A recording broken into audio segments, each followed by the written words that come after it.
Hi, everybody. Are you feeling extreme today? I know I am. We're here in section 4.1 talking about extreme values of functions. We're going to continue utilizing the derivative to understand, rates of change and that kind of stuff, particularly in the service of understanding when functions reach maximum and minimums. Um, so first up, we have our definition of absolute maximums and absolute minimums. Um, these are y values. We're talking about where do we get the highest y value in this definition. The y value is expressed by, f of c, where c is the x value at the maximum, and f of c is the y value at the maximum. And what we're saying is that at that point, um, it's f of c is bigger than all of the other functions, all of the other y values in the function's domain. Um, and similarly, the absolute minimum is less than all of the other x value, all of the other y values in that domain. So we say that it has a maximum at c, and that maximum value is f of c. So x's and y's both play with this definition, nicely.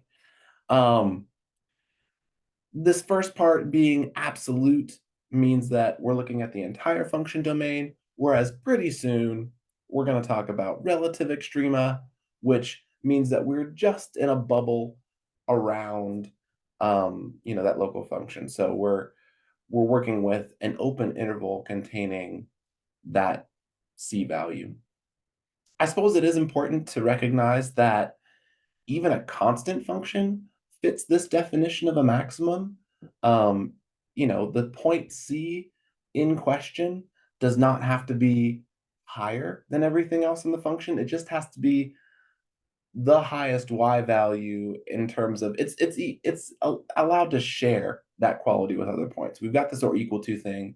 So even if you had a completely constant function, let's say y equals 7, um, the maximum of that function would be 7.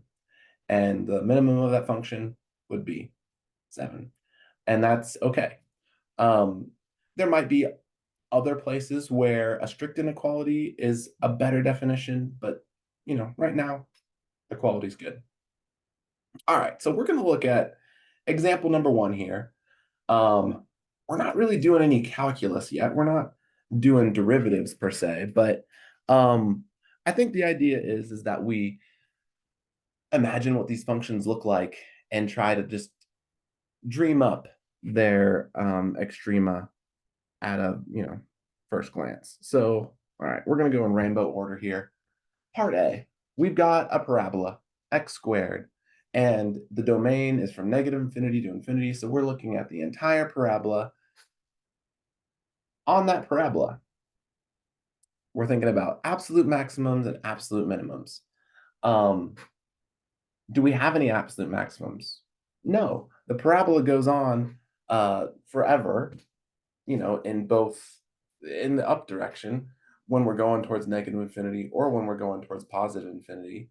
So there's no one finite number, that we could point to as saying, oh, hey, that's the highest, because you could always go a little bit farther and you'd find one that's higher. So no maxes. And do we have a minimum? Yes, at 0, since all the numbers that come out of that are going to be non-negative numbers. Um, 0 is minimum, and that's at x equals 0.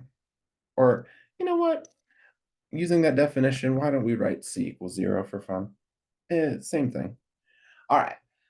A, done. B, let's go rainbow order. So next is orange. Here we're looking at parabola, but instead of the whole thing, we're looking on just the interval from 0 to 1. So maybe this would be a good draw. All right, so this is part B still.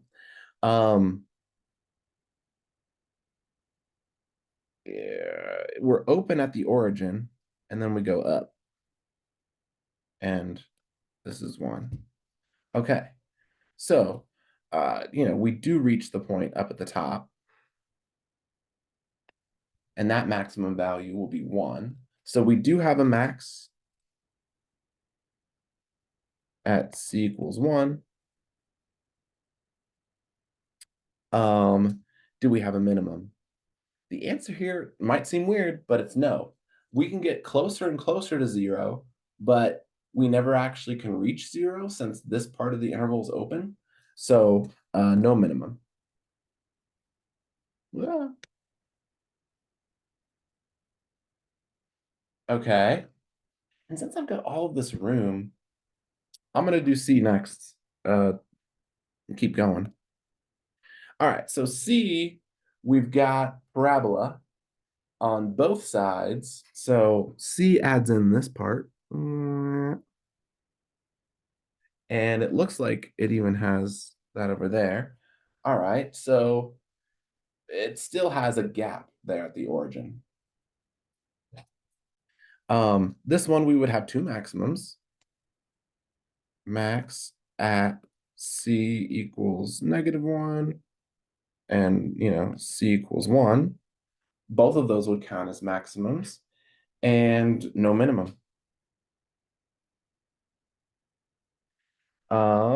Green. D. Okay. We've got the same thing, except D's got an open circle at the bottom and the top. So, and so this one technically has no max or min.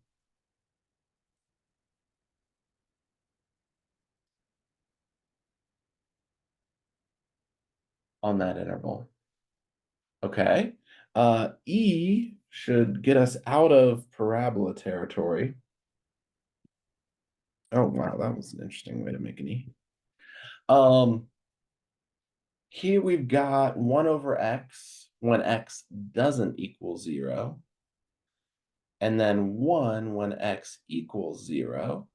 Interesting. All right, so let's go ahead and sketch this one out. I think that's probably a good idea. I'll sketch it over here. And then let's go E. We're on that interval from 0 to 1. 1 over x is going to have a vertical asymptote. And yeah, this part gets to a y value of 1. There's also a y value of 1 over here at 0, 1, according to this part of the piecewise function. On this one, we can't narrow down, we can't pinpoint a maximum value here because we could continue to get higher in y value as we approach 0 from the right in the x values. So for this one, I'm going no max. And it looks like we've got 2 minimums here. One is the smallest y value on each of these. So min at c equals 0 and c equals 1. Both of those would have y values of 1. Cool. And then last one, f. Here we've got that sine of 1 over x function. Again, this one's probably good to draw. So let's do that. The sine of 1 over x function is the one that keeps oscillating as you get closer and closer.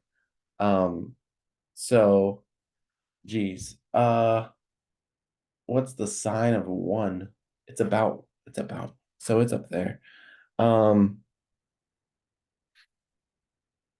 But yeah, this is the kind of function that would continue to go, and then it'll start bouncing up and down real fast, and it should continue. I didn't do a great job. It should still maintain a height, the same amplitude as it gets closer and closer to zero, but it should just keep oscillating really, really fast as it gets close to the origin there. But yeah, it doesn't have a starting, each point of this interval is open. Um, so this one would have a bunch of maximums, um, and a bunch of minimums. We could go through and figure those out in theory. It would be maximums whenever what you put into theta, when, sine of 1 over x equals 1, and that would happen a bunch of times. And similarly, we'll have a bunch of minimums when the sine of 1 over x equals -1. And in order to figure out, when those things are true, I mean, basically, the sine of 1 over x piece is going to happen when 1 over x is a multiple of pi halves. So actually, or yeah, let's do, sorry, pi halves plus 2k pi. And this will happen when 1 over x equals negative pi halves, or 3 pi halves plus 2k pi, where, k is just allowed to be any integer that we want. Or um, I suppose it'd just be a number of integers here in between these two. But yeah, this thing is going to have a bunch of maximums going in, an infinite number of maximums, and it's going to have an infinite number of minimums too. And yeah, if we wanted to solve for, x, we could take the reciprocal of both sides, but that's just getting, I don't know, complicated to write down. I think for now, this is good. That has a bunch of maxes and a bunch of mins. If you need to pause and ask any questions, it's completely fine, but I'm going to keep going. Extreme value theorem. Whoa. This is just some conditions on a function that tells you that you're guaranteed to have maximum values on an interval. So this says if we've got a continuous function defined and it's on a closed interval, then there are points where f attains both its maximum and a minimum value. So if we are a continuous function and we're on a closed interval, meaning that the endpoints are included, we're guaranteed to have a max and a min, even if it's at the endpoints. If you want to prove that, you can take real analysis the next time. That'll be good. All right, so relative extrema, again, that's just in a local area. If we have an open interval around some point C, it needs to be, f of C needs to be bigger than for all of the f of x, all of the other y values that are in that same open interval. Fermat's theorem says if f has a relative extremum at a point C and the derivative exists, then the derivative is equal to 0. This should make some sense. If we are getting to a relative maximum or a relative minimum value, it means that we're either changing from an increasing into a decreasing function or a decreasing function into an increasing function. And, that's where we'll find maxes and mins. So, max here where the tangent is equal to 0, a min here where the tangent slope is equal to 0. But there's also this idea of this thing called critical points, because it's not just where the derivative equals 0 that's important for us to look for relative maxes and mins. It's also important to look where the derivative doesn't exist. Notice at this point C, we're at a sharp cusp, and that would be a place where the derivative coming from the left doesn't match the derivative from the coming right. And so it's not differentiable at that point.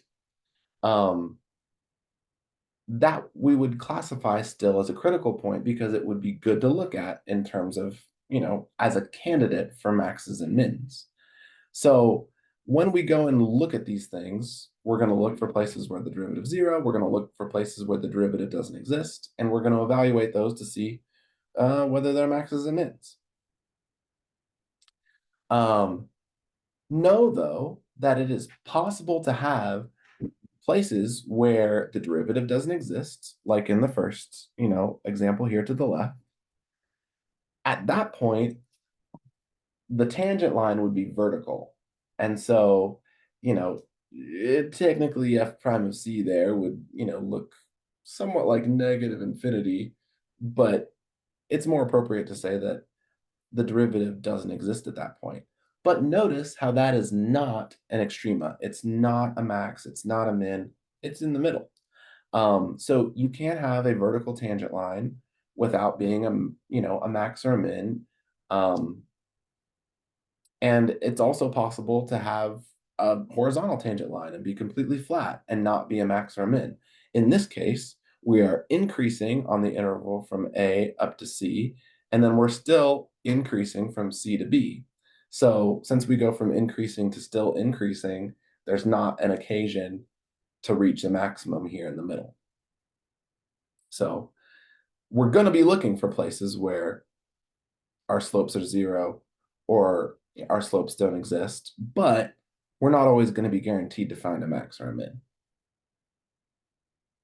Okay, so let's work through some examples here. Example number 3, we're working with this polynomial. Cool.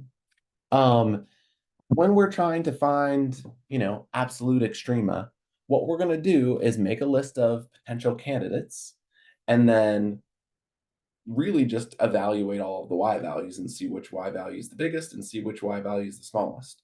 So one of the easiest things to get out of the way is just to evaluate the endpoints real quick. So on our interval, we've got -2 all the way up to 3. So this is a nice closed interval. And if we evaluate the function and we put in -2 everywhere for x, we get 32 out.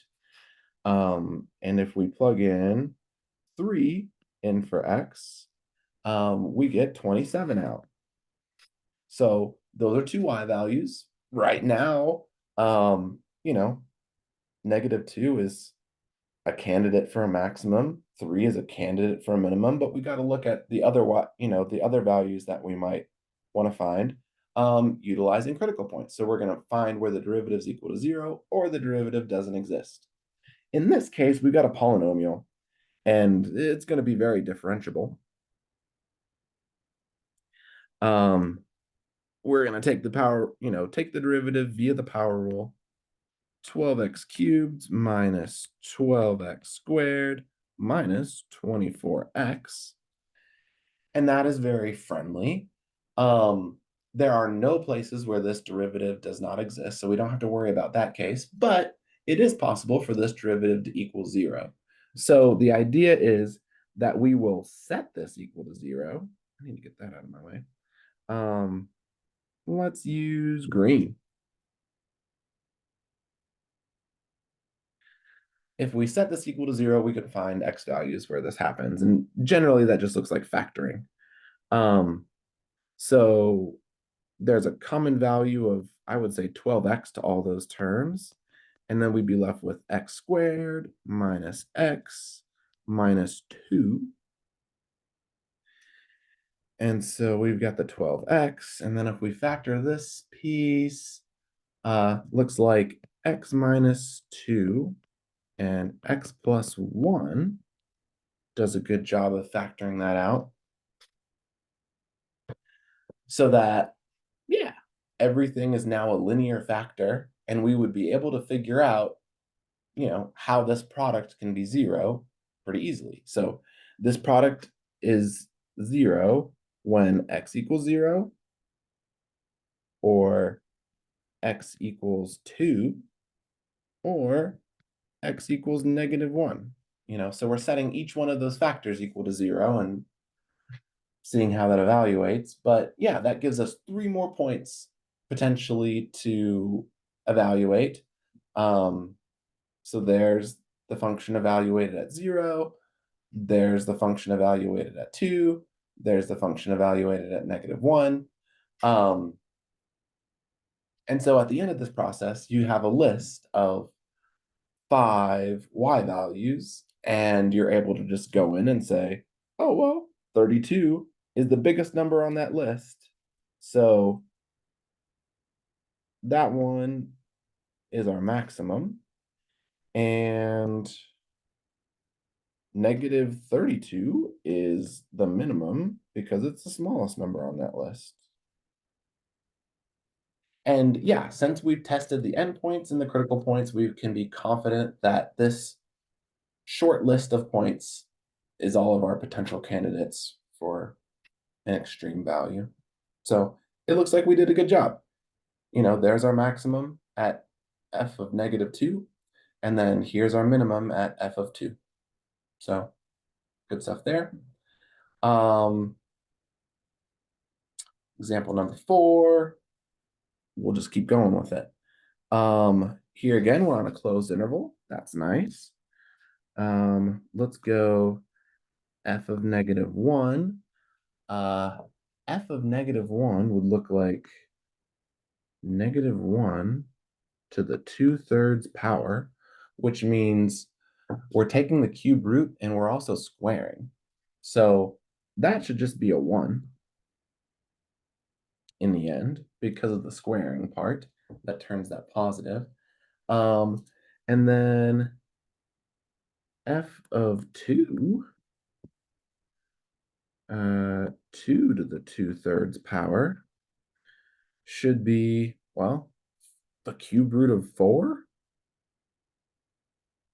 I don't know if there's a nicer way to write that, really. Cool. So those are some potential y values. And I think technically the cube root of 4 is bigger than 1. So, there's an option there. Let's go to the critical points. To find those, we need to calculate a derivative. We're using the power rule here. So 2/3 times x to the -1/3. Okay, cool. Technically that -1/3 power means that this variable is living in the denominator of our fraction. And that means we want to avoid 0 as a potential value. So like x equals 0 is a point of discontinuity for the derivative. So x equals 0 means, we're not differentiable there. Not differentiable. Cool. And so that would be another point that we want to evaluate. And I suppose we could come over here and just put in 0. And when we put in 0, we get out 0. So, because the 2/3 is 0. So, max here and min there. So minimum, maximum, found ya. Not too bad. So in this case, there really wasn't a possibility for this derivative to be 0. There was really only a place for that derivative to not exist. Cool, cool, cool. Moving on to 5. I mean, this is going to feel very similar. So I'm even a little bit hesitant to do it. Um, I'll try to just do it real quick, just so that we get, more perspective. Um, One thing I want to do, I think, right from the get-go is multiply this in so that we get or sorry, 2x to the 3/5 minus x to the 8/5.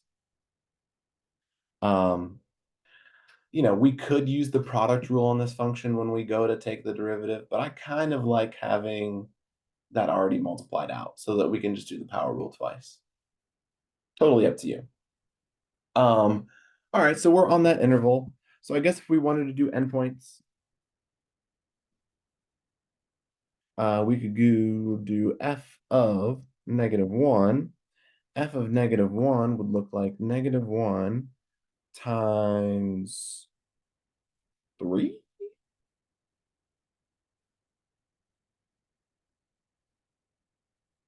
So -3 as an output there. And then when we put in 2, f of 2 would look like 2 to the 3/5. So that's like the fifth root of 8. Wonderful.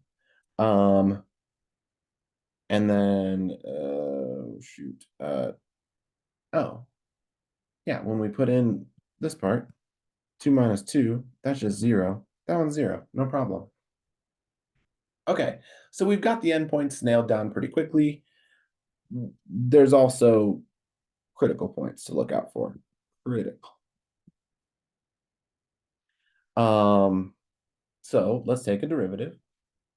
And if I do that here, I'm going to use that Navy formula to figure this out. So power rule on 2x to the 3/5 turns us into 6/5 x to the -2/5. Oh, geez. And then we're going to subtract 8/5 x to the 3/5. Cool. So that's a first derivative, and we need to figure out where this thing doesn't exist and where it equals 0. And so even right from the get-go, uh, this x belongs in the bottom of a fraction. So on the left there, it is going to be a problem if we put in 0 for x. So, x equals 0 is not differentiable.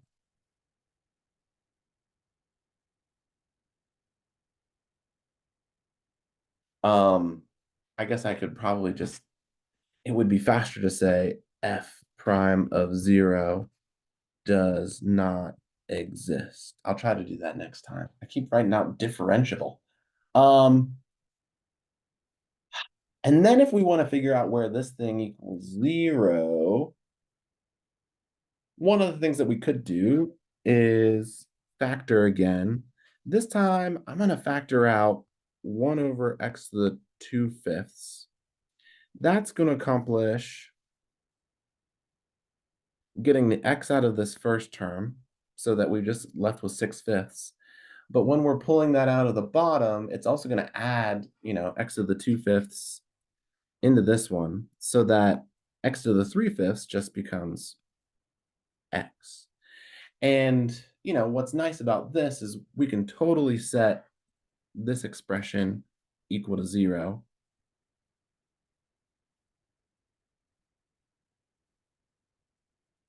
And solve for x. I believe x in this case is 3/4. So yeah, that's working well. So the derivative should equal 0 when x is equal to 3/4. And so that's two more candidates to look at when we go over here. F of 0 where the derivative doesn't exist. That means, you know, 0 to the 3/5 times 2 minus 0. That one's 0. And then the other one is f of 3/4. And this one ends up, working out. Uh, it's not particularly nice to do by hand, but this one ends up being about 1.05 as a y value. So when we go through, we can say maximum. Oh, sorry, minimum up at the first one, and a maximum over here at 3/4. Cool. That's looking good. Okay, let's keep going. All right, this one is actually legit. If you've been zoning out for a while, bring it back because this one's cool. We're laying cable. We've got a new electrical power substation, and it is being built on the bank of a river. So the new one's down here. Cables need from to the substation need to be laid underground and underwater from another substation 3 kilometers upstream and on the opposite bank. The river follows a straight route through this stretch and has a fairly constant width of 1 kilometer. Given that the cost of laying cable underground is $30,000 or $30,000 per kilometer, and the cost of laying cable underwater is $50,000 per kilometer, how should the cable be laid in order to minimize cost? Okay. Um, to give you kind of a dynamic view of what's going on, I went ahead and made this thing in GeoGebra. It's not super fancy, but we've got the scenario where we've got substation A and we got substation B down here. There's a mile river to cross, and they're 3 miles away down the river. And the idea is we're going to pick some point. Right now it's labeled D, but some point here where, maybe we want to go straight line between the two and everything underwater. Going underwater is more expensive per kilometer, but here we're, minimizing the distance that we need to travel. So maybe that's a good idea.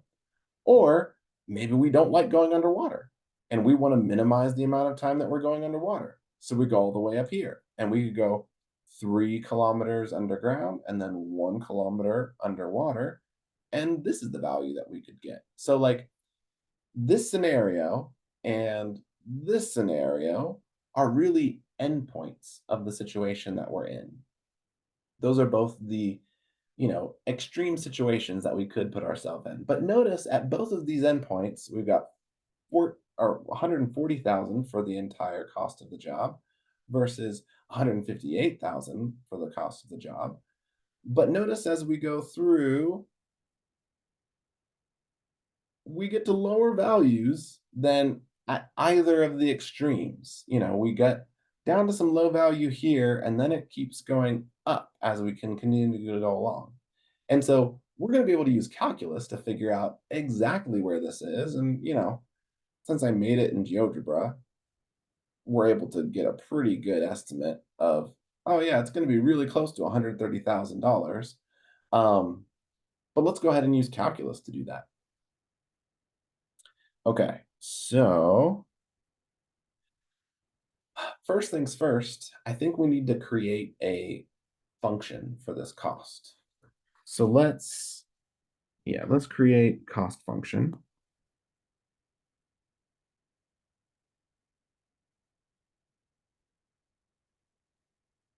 Because this is this cost function will be the thing that we're interested in minimizing. And gosh, we might need to create some sub functions into this, but generally, all right, let's write C of X for cost function. And then for right now, I'm just going to use some letters to get our ideas down on paper, but we're trying to lay cable underground for $30,000. So let's go $30,000 times ground G should be length underground plus 50,000, oof, times, I don't know, water. Let's go W.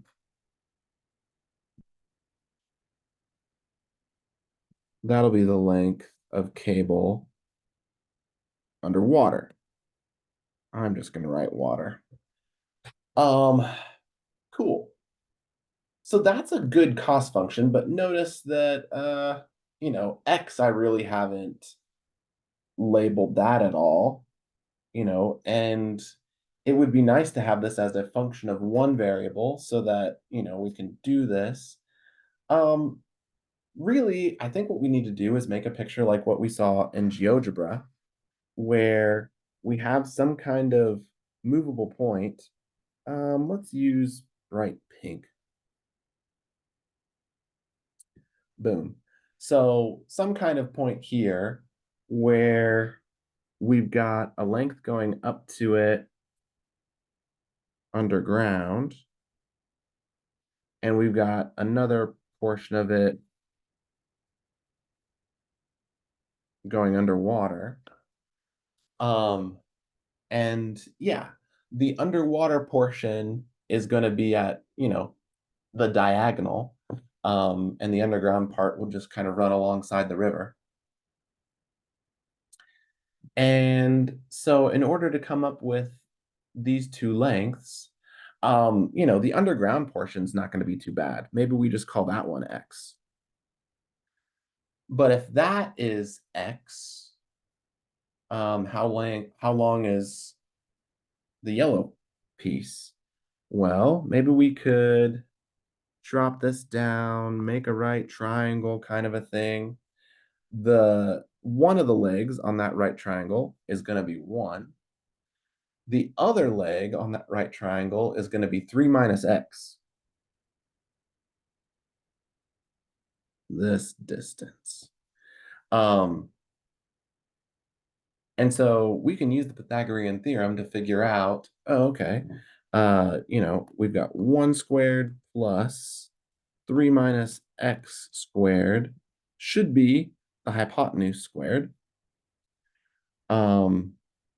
So let's just do 1 plus 9 minus 6x plus x squared equals c squared.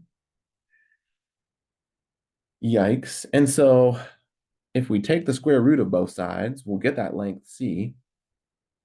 It'll be the square root of x squared minus 6x plus 10.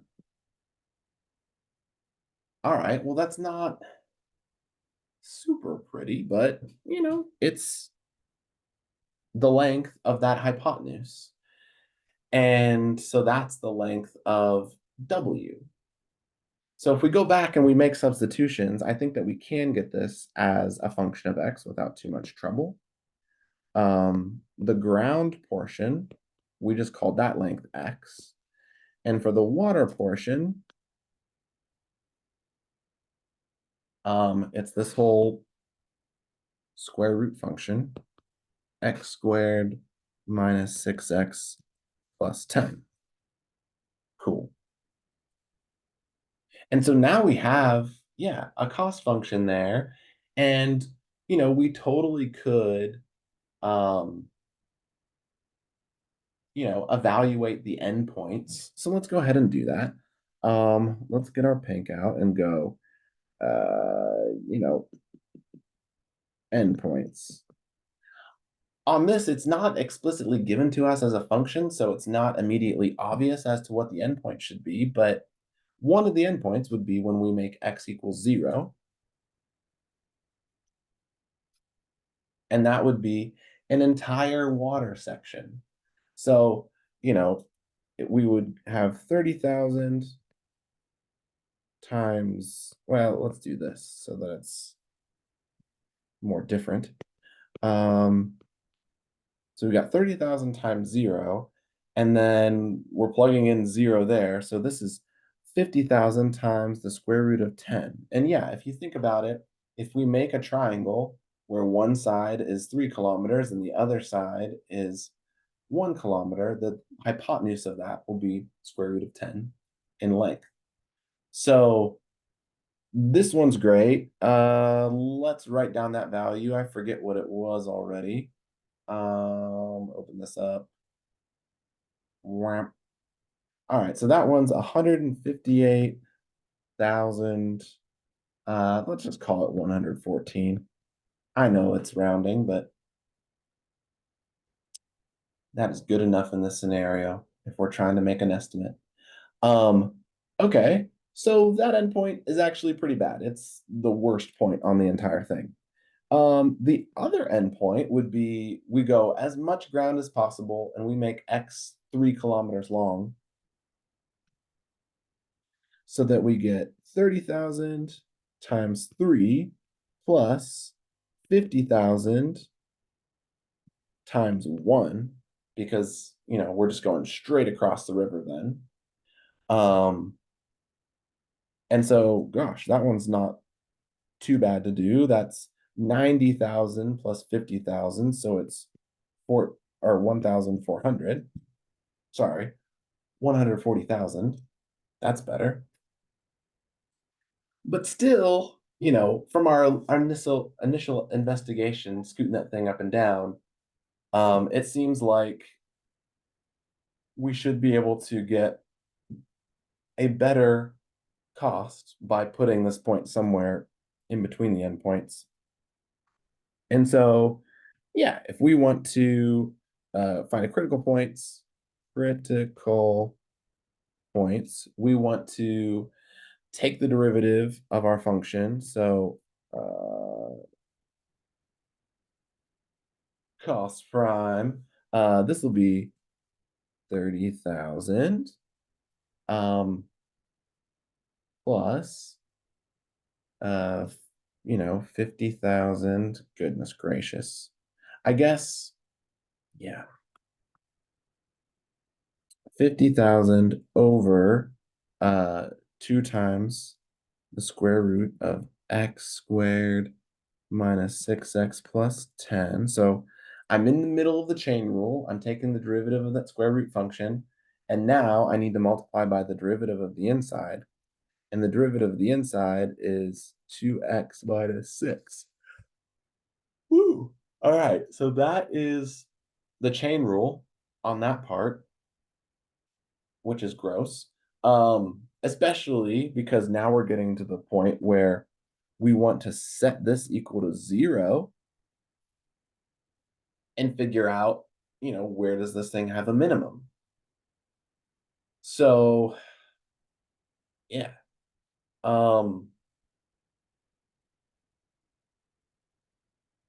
We would have to figure out where is the numerator of this thing equal to 0, right? Um, hmm. This kind of feels like I've done something wrong. Well, maybe it won't be so bad. No, what'd I do? Maybe this will be okay. Oh, hold up. When we need that to be 0, okay. We don't just need the numerator of this to be 0. We need, this entire fraction to be, well, negative 30,000 so that it cancels out with this part. Okay. Um, it still feels like I've done something kind of horribly wrong. Yeah, let me check. I'll be right back. Okay, we're doing fine. Um, it's just that we need to continue solving for x, and it's gonna be a lot of bit gross, actually. Um, let's go ahead and scooch over here so that we have plenty of room to play with. And plenty of room is kind of a stretch. All right, so let's bring this over here. If we're setting this equal to 0, um, I'm going to go ahead and bring over the 30,000 to the other side. So let's go Negative 30,000 equals that entire fraction, the 50,000 times the 2x minus 6 times this whole square root thing on the bottom.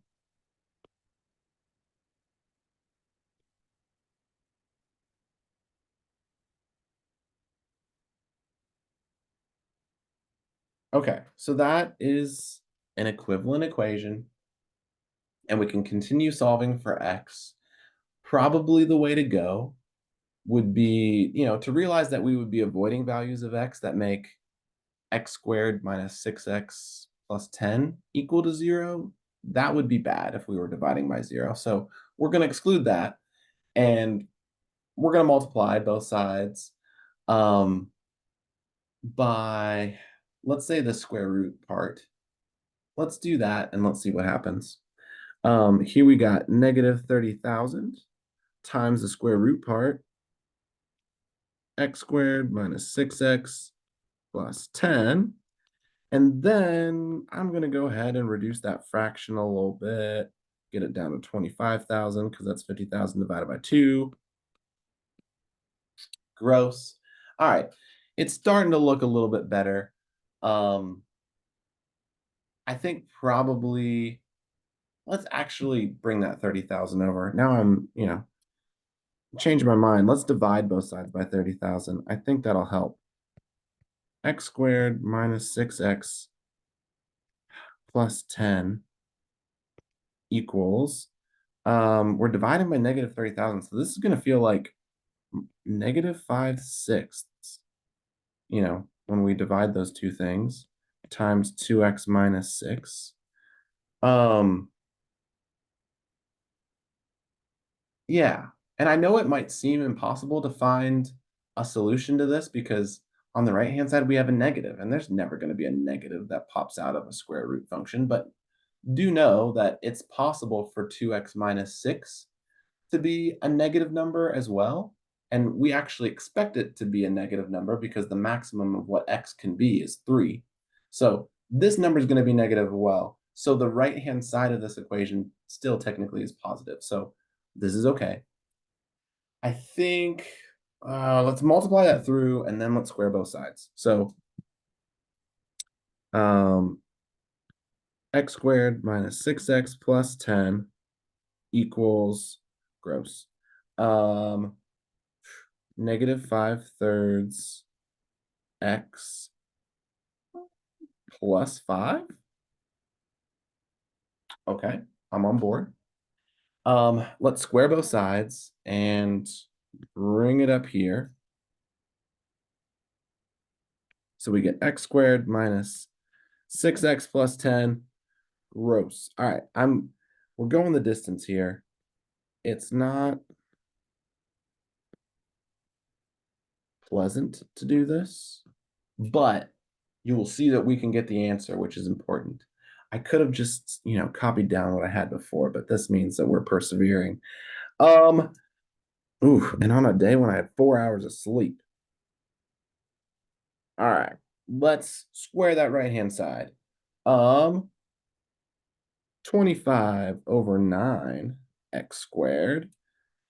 Whew. And then we're going to have negative 25 over 3x minus 25 over 3x plus 25 over there. So maybe we could pull all of this together and then solve. Okay, so let's do, I'm going to bring everything over to the right-hand side. I think that's probably the move. So we're going to make that left-hand side 0. And then we're going to take away 9 from 25 and get 16. So we've got 16 over 9 x squared. And then we're going to take away 6 from 50/3. All right, so we've got negative 50/3. I'll highlight this here.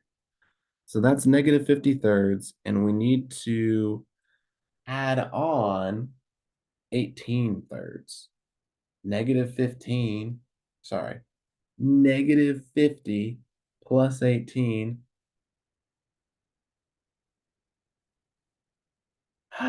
gives us 32. All right, so let's go minus 32 thirds x. Here's to hoping. And then we'll do the constants. Bow, bow, bow, bow. That should just be plus 15. All right, then that is a quadratic that, in theory, we could solve. Right now, my brain's busted, so I'm gonna open this up. Ooh, that looks slightly different from what I wrote down before. I mean, did do some things a little bit differently, so maybe it's not the end of the world. Um, Gosh, the value that's important that we should get out of this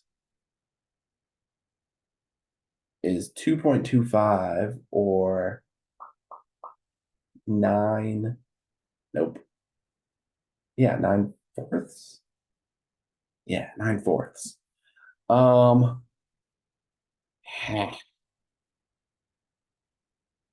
we should be able to factor this. Even though that quadratic is currently different than the one that we were staring at, it's very possible that it's only different by a multiplicative factor. Like it still could be the same stinking thing. Let's go ahead and just open up GeoGebra. Um, I'll go ahead and put this function in. Let's see where it equals 0. If it's 0 at 2.25, then we're golden. Let's just open up a new one. Boom.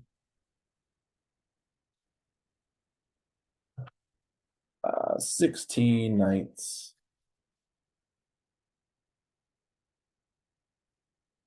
x squared minus 32 thirds x plus 15.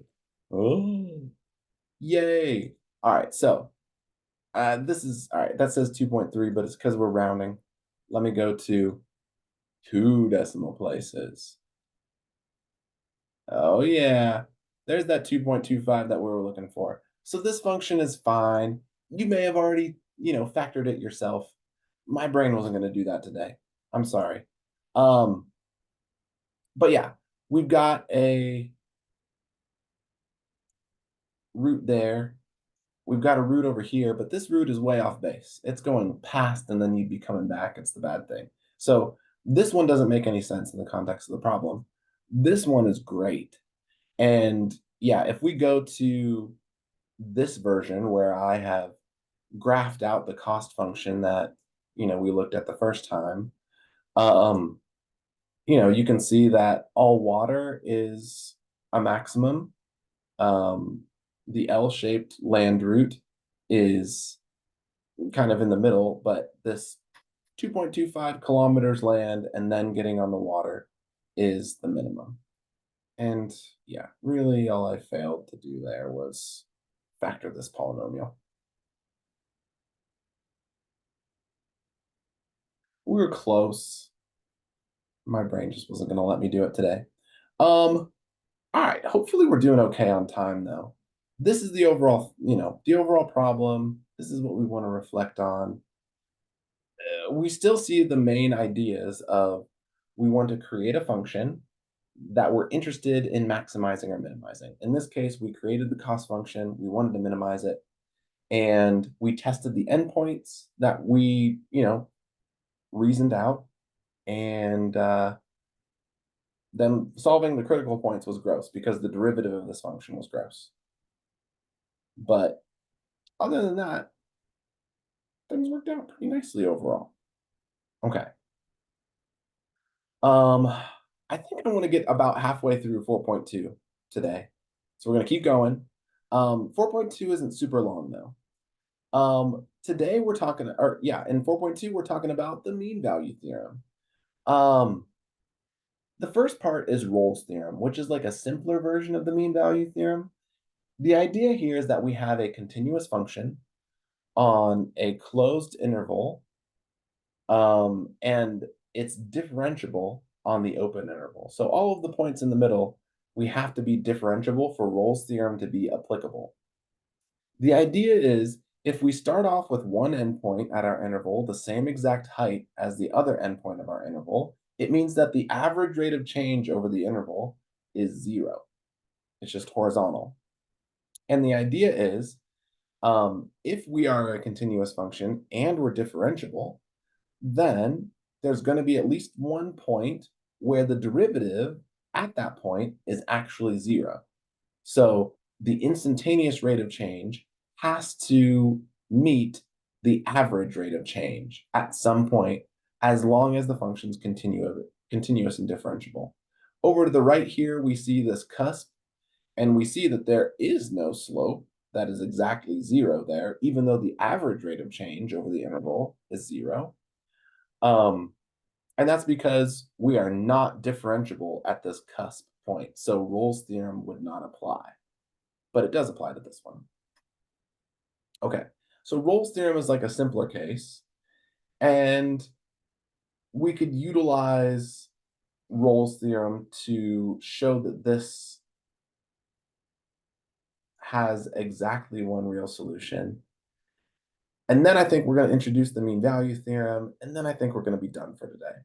So if we wanted to show that this equation has exactly one solution, we could get one solution guaranteed by the intermediate value theorem.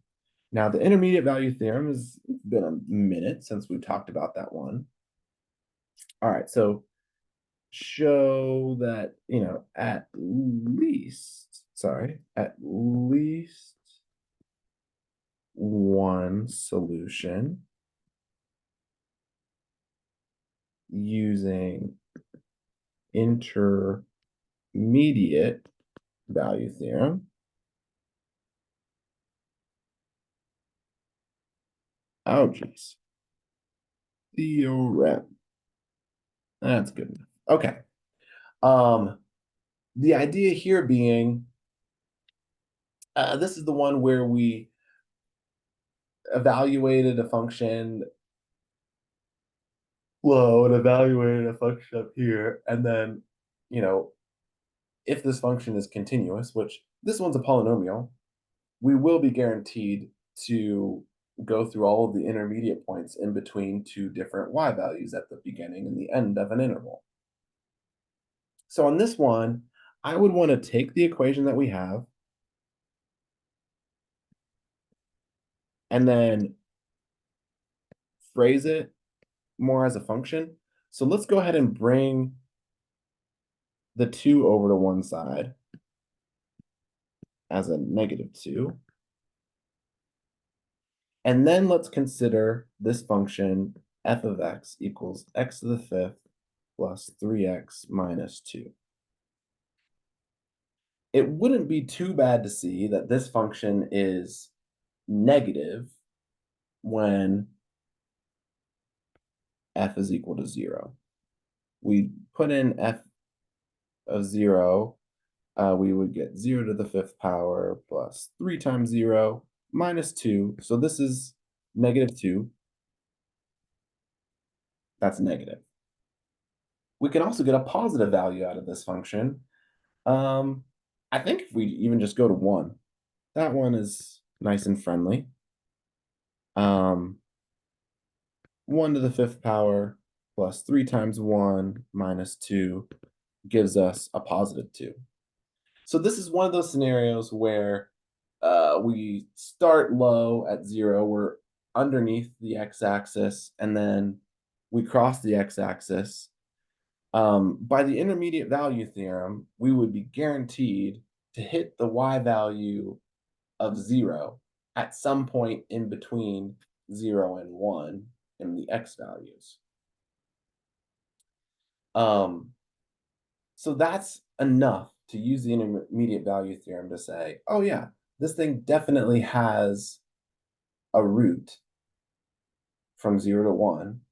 But the intermediate value theorem just says that something exists. It doesn't tell us exactly where it exists, and it doesn't tell exactly how many times it might exist. So it's possible to have more than one solution given the explanation that I have right now. So, like, I guess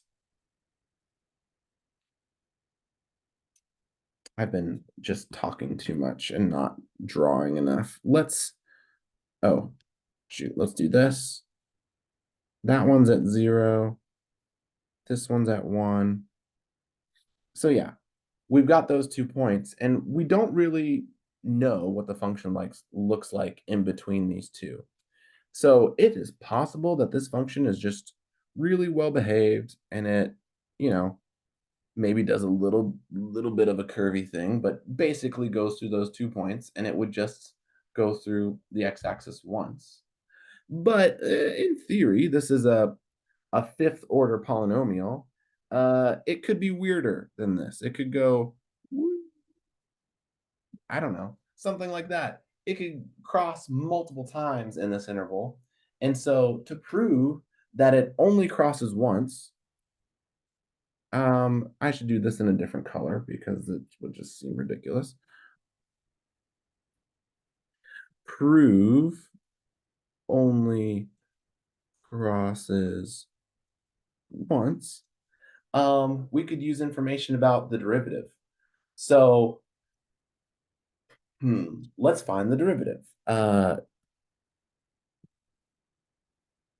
So if f of x is that fifth order polynomial, we would have 5x to the fourth plus 3 as a first derivative. And something that I want you to notice about this derivative is that it is always positive.